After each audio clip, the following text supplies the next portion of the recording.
Mga boss, ito papatunay at resibo ng proyekto na flood control ni Risa Hontiveros. Ayan o, 75 million.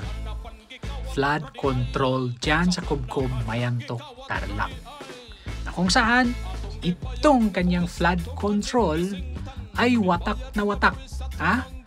Nasira agad. Well, of course, bakit ito nasira? Substandard. Dahil posible ubod ito ng korupsyon at may kickback itong senadorang ito. Proponent, Senadora Risa Hontiveros, laging sinasabi niya wala siyang insertion.